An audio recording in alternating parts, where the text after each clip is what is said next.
Thank you, and welcome to GameStop's third quarter fiscal 2018 earnings conference call.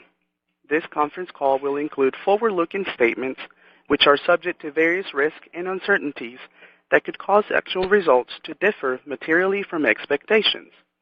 Any such statements should be considered in conjunction with cautionary statements and safe harbor statement in the earnings release and risk factors discussed in reports filed with the SEC. GameStop assumes no obligation to update any of these forward-looking statements or information.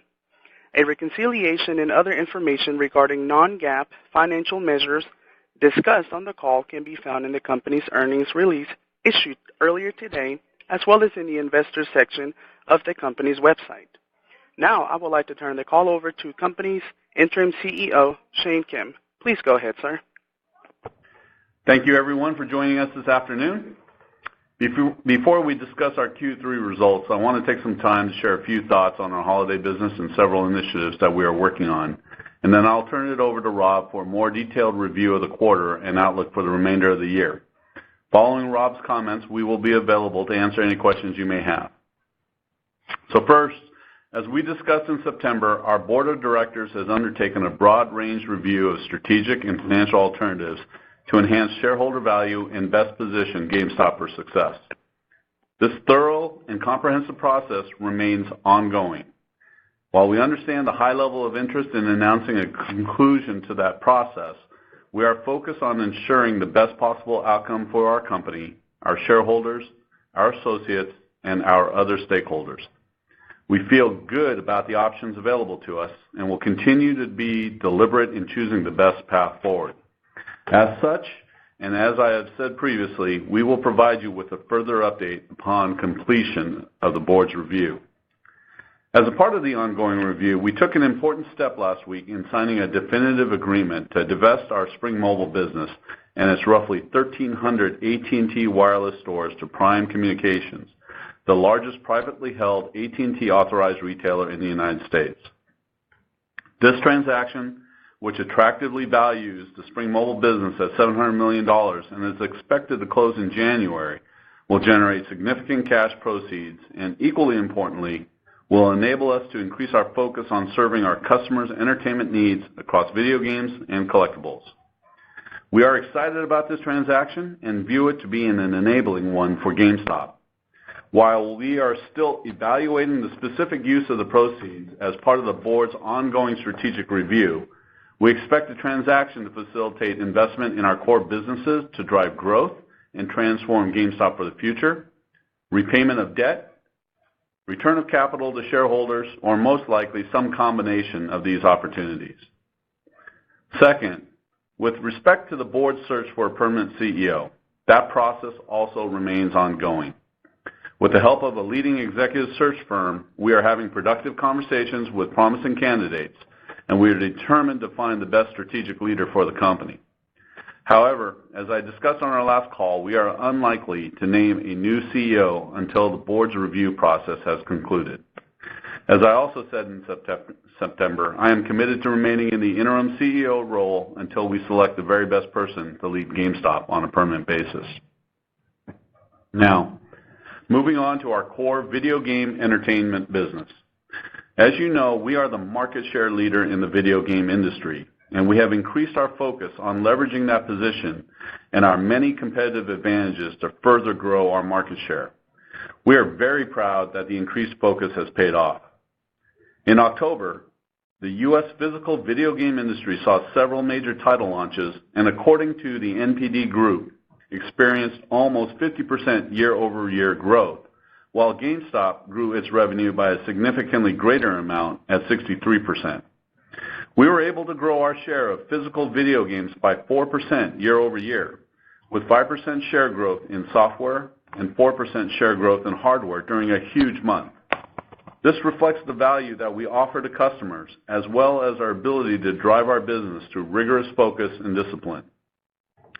In addition to taking more share at launch of key titles, we are focused on developing plans and implementing strategies across all levels of our business to enable us to compete even harder than we have before for profitable market share throughout each title's lifecycle.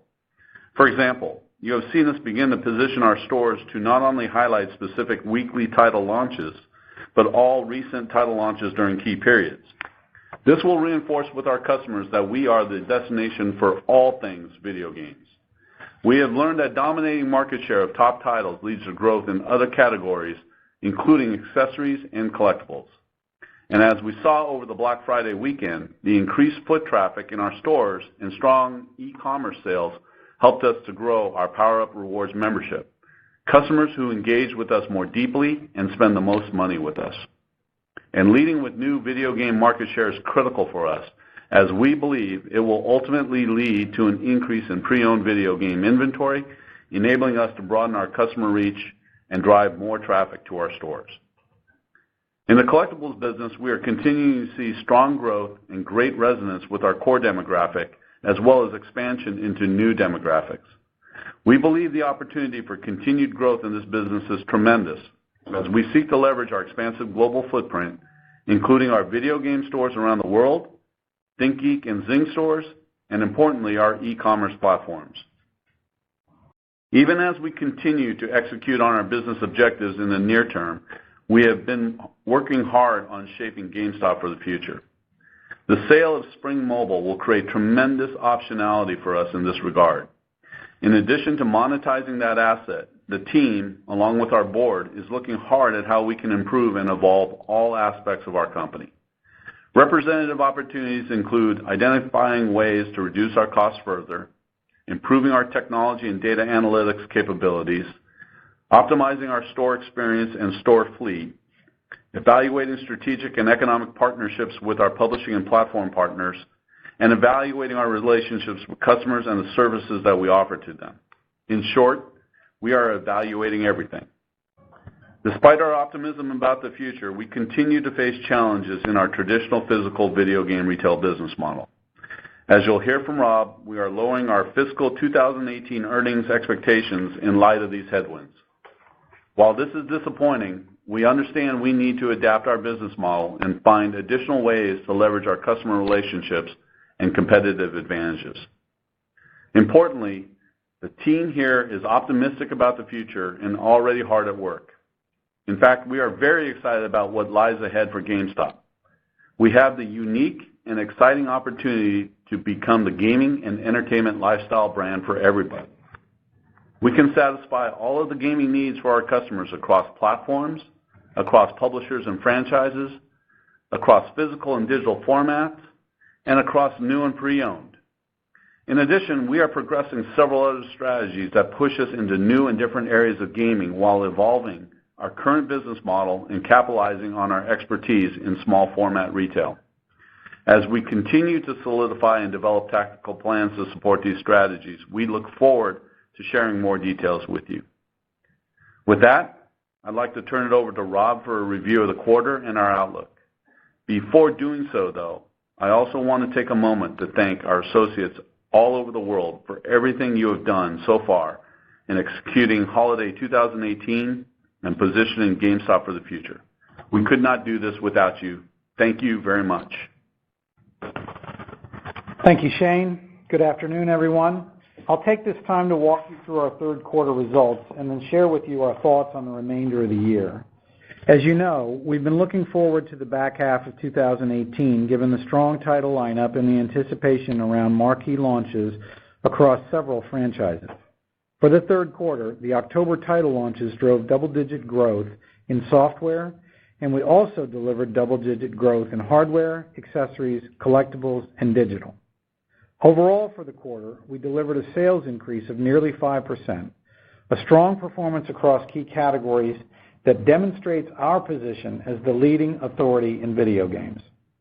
From an earnings perspective, on an adjusted basis, we delivered operating earnings that increased 16% to $94 million from $80.8 million in the third quarter of fiscal 2017. And adjusted EPS of 67 cents per diluted share compared to 54 cents per diluted share last year.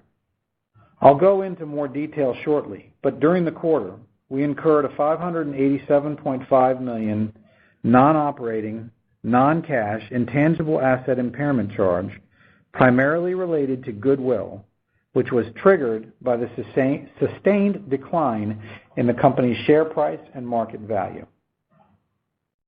While we were pleased with our share gains in the third quarter, not every title met our expected performance.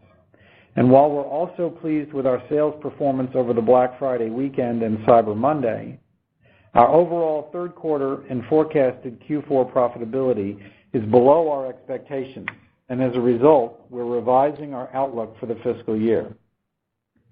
I'll go into more detail about the drivers behind reducing our earnings outlook in a moment, but I want to first discuss the third quarter. From a top-line perspective, third quarter sales increased 4.8%, and our comparable store sales increased 2.1%. The increase in comp sales was driven by a stronger software lineup this quarter, including several marquee titles that released earlier in the calendar compared to last year. In the U.S., comps increased 3.4%, while international comps decreased 0.5%, with our domestic video game business outperforming our international video game business primarily due to stronger software performance and collectibles growth. Our video game hardware business increased 12.8%, primarily due to sales growth in PlayStation 4 and Xbox One, which was partially offset by a decrease in Nintendo Switch as we anniversary last year's launch. This represents consecutive quarters of double-digit increases in hardware sales as a result of the PS4 and Xbox One consoles. New software sales increased 10.9% in the quarter, given the launch of several highly anticipated titles. Contributors to the increase include Red Dead Redemption 2, Spider-Man, and the October release of Call of Duty Black Ops 4. The PlayStation 4 platform was the primary driver behind the growth, with the successful launch of the exclusive Spider-Man title. Red Dead Redemption 2 was the top-selling title, despite only a few sales days being captured in our fiscal quarter. Black Ops 4 and the sports titles were not as successful as we had hoped. Our accessories business grew 32.6% on the strength of headsets and controllers as we continued to be a destination for high-end ancillary products related primarily to the popularity of battle royale games such as Fortnite. Digital receipts grew 29.5% in the quarter, primarily due to strength in digital currency, with a large impact from Fortnite. Our pre-owned business declined 13.4% in the quarter. We continued to see declines in pre-owned software, reflective of fewer title launches and a decline in physical software sales earlier in 2018, which affect inventory levels, weakening demand in the face of digital adoption, including digital access to older titles, and fewer promotions offered to our customers in the quarter. We experienced growth in the pre-owned hardware category. Switch pre-owned hardware and software grew meaningfully year over year, although Switch continues to make up a smaller portion of the overall pre-owned sales. We grew the collectibles business by 11% for the quarter to $154.6 million, with growth driven by toys, including pop vinyls, and apparel. Moving to the Tech Brands segment, revenues were down 11.9% to $171.1 million, primarily due to the decrease in store count, while the gross margin rate increased to 80.4% compared to 72.8% last year as a result of a higher mix of commissioned device sales. Comp store traffic declined 7.5%, and comp gross margin increased 5.1%. Reported operating earnings increased from $18 million last year to $23.3 million this year.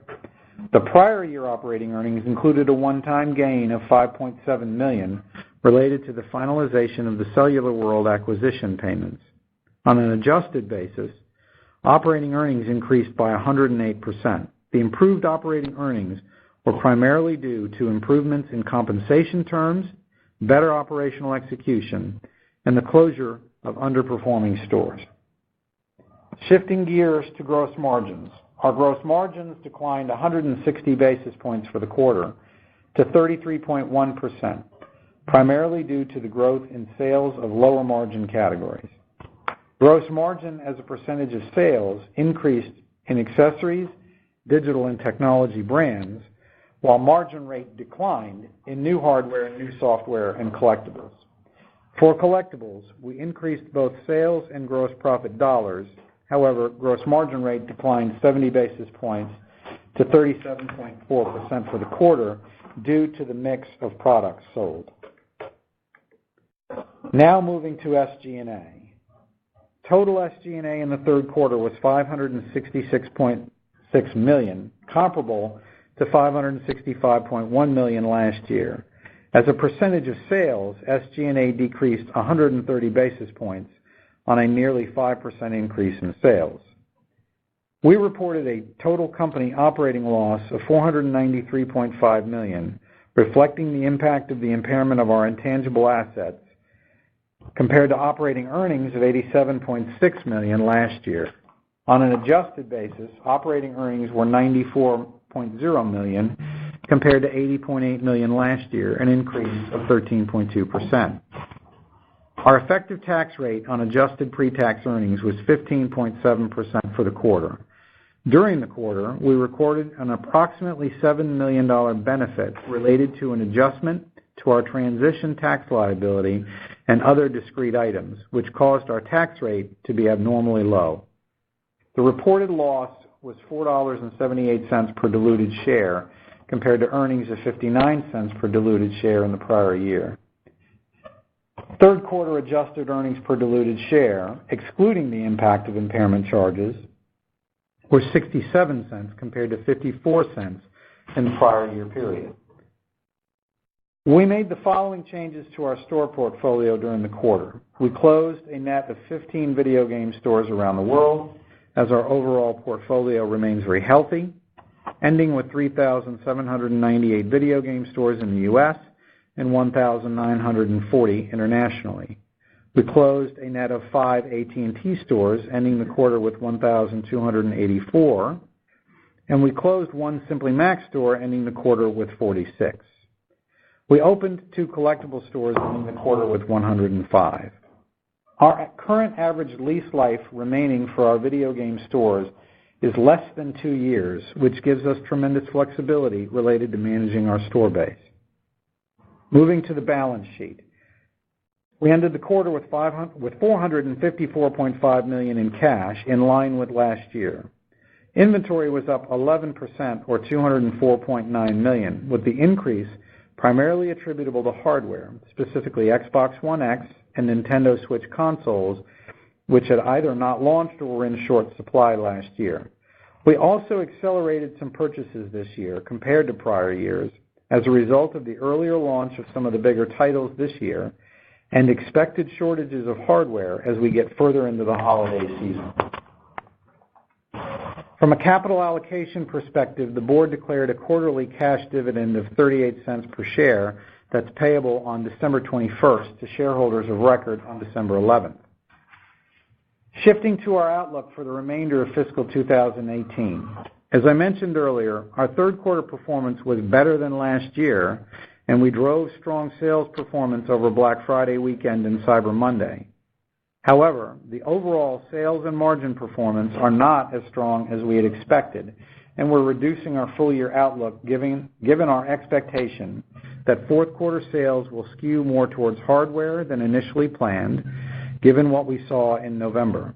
Additionally, underperformance of certain new software titles, including some November launches, weakness in pre-owned, and recent sales promotions are all contributing to our expectation that fourth quarter earnings will be below what we anticipated coming into the back half of the year.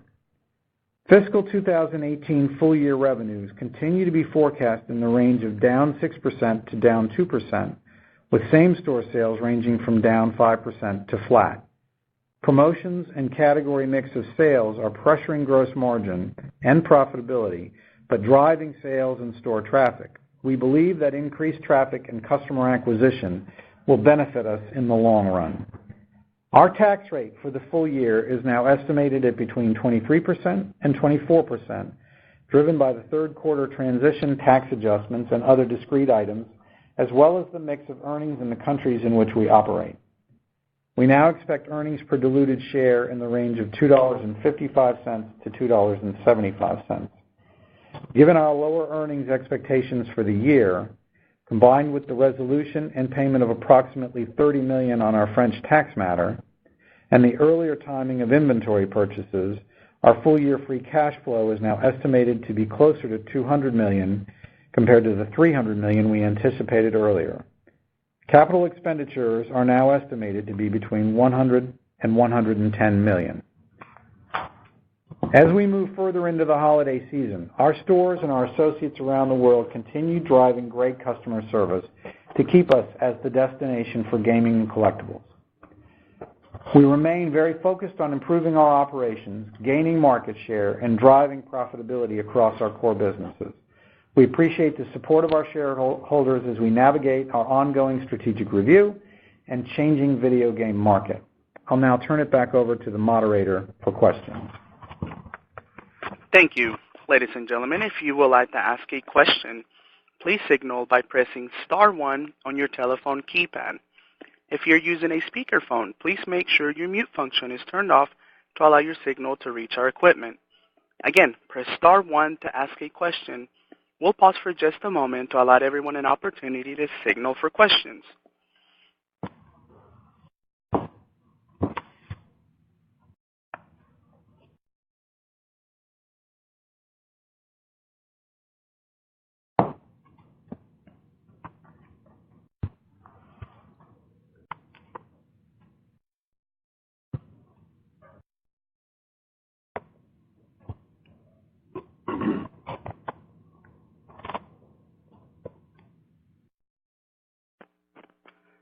We'll take our first question from Curtis Nagel with Bank of America. Great. Thanks very much for taking the question. So I guess the first one is, why are you guys, not in the market in terms of buying back stock? Look, you guys have a pretty big cash position now. You're theoretically probably getting $700 million sometime this quarter. I guess, is there anything preventing you from buying back stock? Let's say maybe the selling of Spring not being completed.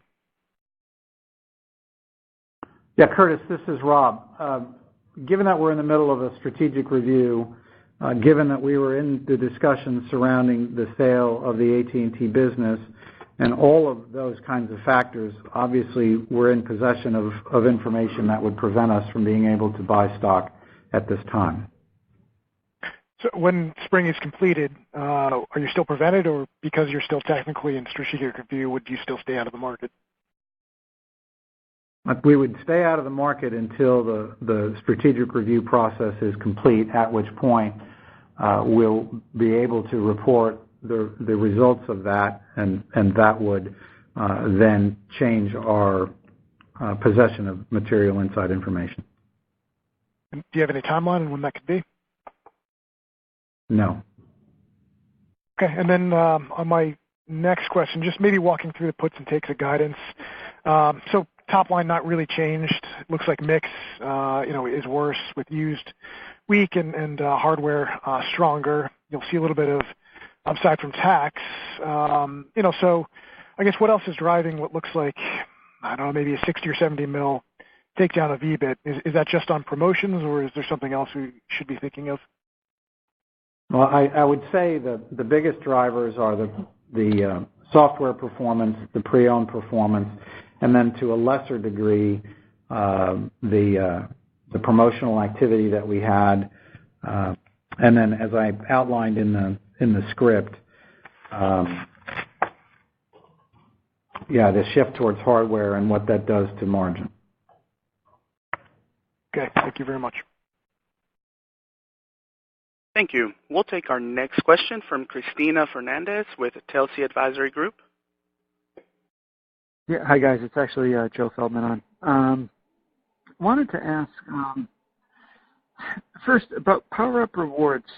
I know you guys are doing some work to revamp the membership program a little bit. I was hoping you could give a little update on that. And also, are you seeing any changes in the membership levels? Is it going up still? Has it come down a little bit? Maybe you could talk about that.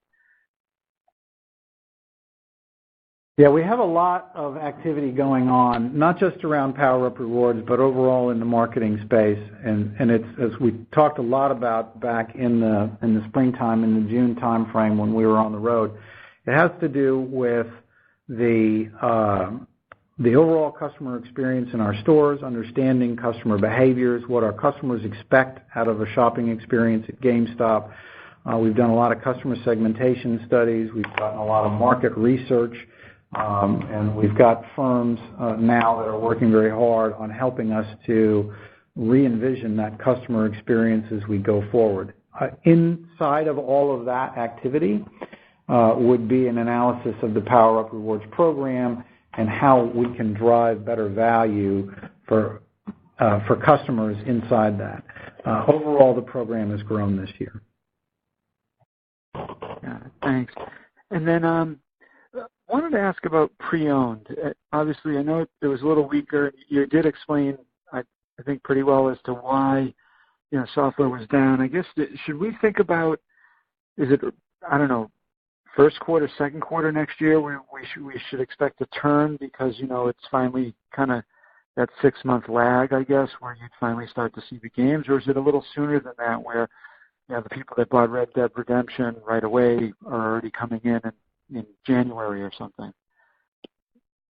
Well, it takes a while for those newer release products to come back in trade. And obviously the phenomenon we've seen there over the last few years is that the online play has the customers holding on to the games for a longer period of time. We do expect that Switch will continue to grow. As I mentioned, the growth there was pretty dramatic. But it is not yet a large enough part of the overall mix to make much of a difference on the rate. And we continue to see demand around the hardware side of the pre-owned business.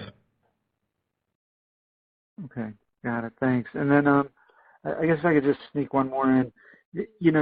Just to be clear, which games were you guys surprised by? I think you called out Black Ops maybe, and I thought I heard sporting goods, what did I say? Or was it Madden or something that was a little weaker than normal, or basketball? I'd say, as I said in the comments, Black Ops and the sports titles that launched in the August-September timeframe were not up to our expectations, as well as a couple of November titles. Which is why the fourth quarter has changed. Okay. Thank you, and I'll pass it to somebody else. Good luck with the holiday season. Thank you. Thank you. We'll take our next question from Stephanie Wissink with Jefferies. Hi, this is Ashley on for Seth. Thanks for taking our question. So regarding the collectibles business and your esports merch, we wanted to know how should we think about the growth sustainability and the penetration of mix over time?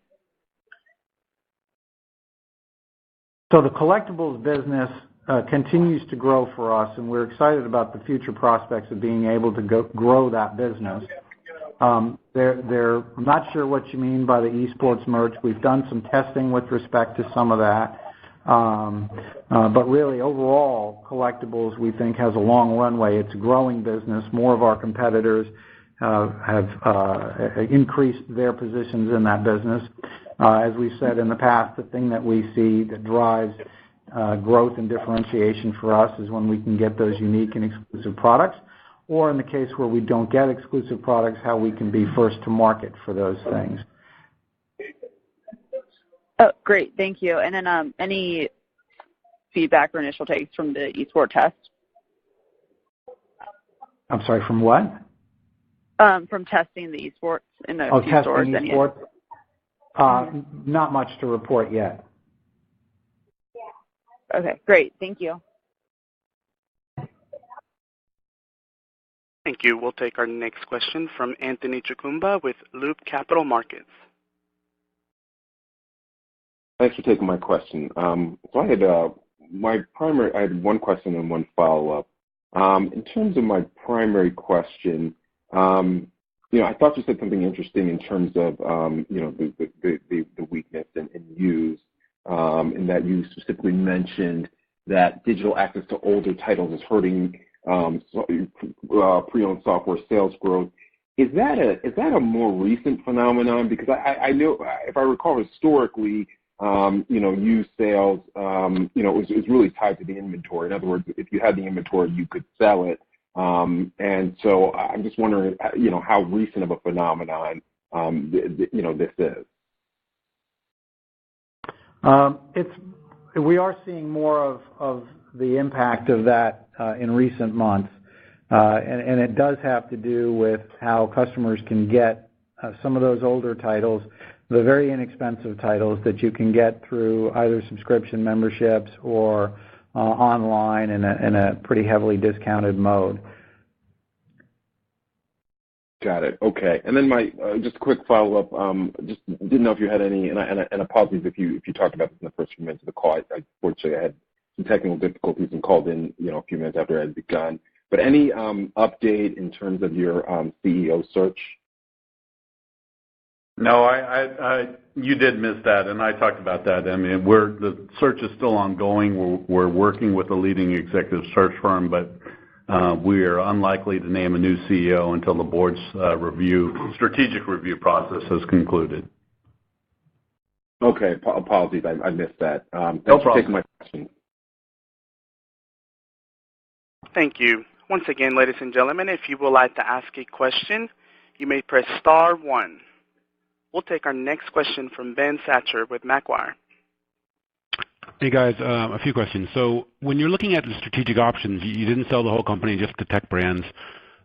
Did you have offers for the whole business? Have you had any offers for the video game business, and there are sticking points around valuation or other areas, or just no offers yet on the video game business?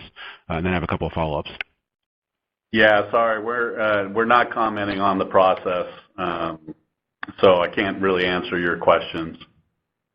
All right. Well, on the CEO, and when you're looking for a CEO, I mean, how do you interview anyone right now if you don't really know the outcome of the strategic review? Like, what actually would you be looking for at the moment? Well, I think as I've said all along, we're looking for the best strategic leader for the business. Look, as part of the strategic review, we have a very clear understanding of how we see the company evolving moving forward, and so we are anticipating that. We are going to, not just anticipating, but we are operating the company as we need to as we move forward. So we are undertaking lots of steps, as clearly the sale of Spring Mobile is the best example of some of the outcomes of that strategic review. So I think we have a pretty clear sense of how we need to evolve the company, and we're going to dovetail that with the search for the new CEO in terms of his or her vision for what they think the company can and should do moving forward. But we have to continue to operate the company and move the company forward as well. Okay, and then Rob, just a couple of quick ones for you. So what titles actually underperformed in November? And on Red Dead, did that outperform your launch expectations, and how's it doing post-launch? We're very pleased with Red Dead, so that wasn't one of the ones. Obviously, you can see in the market what the Metacritic scores are around Fallout, and that's impacted its sell-through. I'll probably just leave it at that.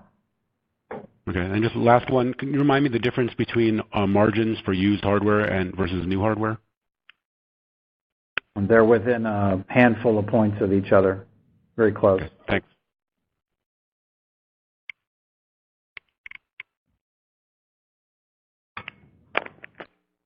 Thank you. At this time, there are no further questions in the queue.